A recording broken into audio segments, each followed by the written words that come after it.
Welcome back to the wrap-up session of Expresso Yourself. Today, we've explored the battle of the flesh and how it affects our spiritual walk. As we close out, let's reflect on what we've learned and how we can apply it to our lives. Grab your coffee, and let's finish strong.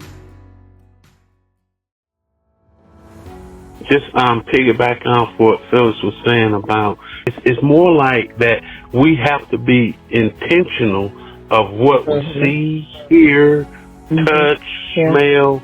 We have to be intentional of that because the enemy on the other side of that knows our desires too. So guess what? He's going to put it in such a way to where he allow that flesh to take over.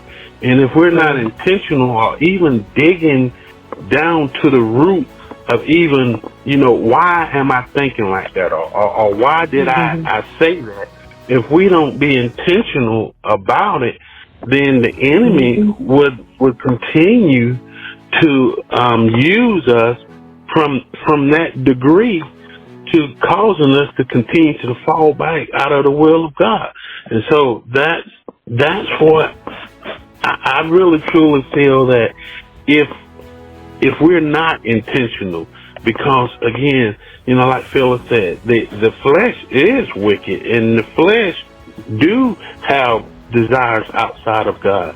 And naturally we do too. So it's going to be a lot easier for us to fall into those desires if we're not, being mindful, even just like when Jesus said to Peter, can you not watch? So if we're not watching, then yes, the enemy is watching, and we are going to fall into those desires. Why? Because we're just casually doing things, and the enemy knows that they're casually doing. So I'll slip something in there. And you not even recognize it until you have committed that sin.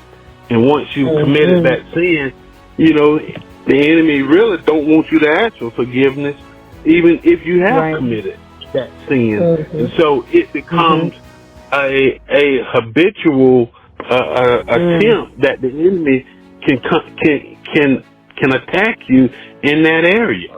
For me, I think that's why I ask God for the spirit of discernment on a regular basis so that you don't ever get complacent in your day-to-day. I think that's the importance of a spirit of discernment, especially when you're talking about emotional intelligence and how to go about just not going through your day-to-day, to be mindful of keeping God the center of everything. And I struggle with that too, because, we are all trying to break not just generational curses, but habits that we've built upon ourselves after years. And then we want God to come in and deliver us from these emotions and these habits, and then we expect an overnight deliverance when it took years for your body to build that muscle memory.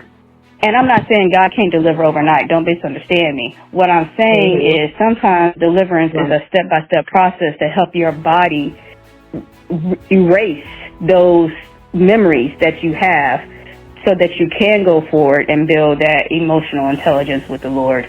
Thanks for joining us for this powerful episode of Expresso Yourself. We've explored how understanding the flesh plays a pivotal role in our spiritual growth. As we wrap up, remember, overcoming the flesh isn't a one-time victory, but a daily choice to walk in the Spirit. Please join us again for episode 9.2 of Expresso Yourself in Faith.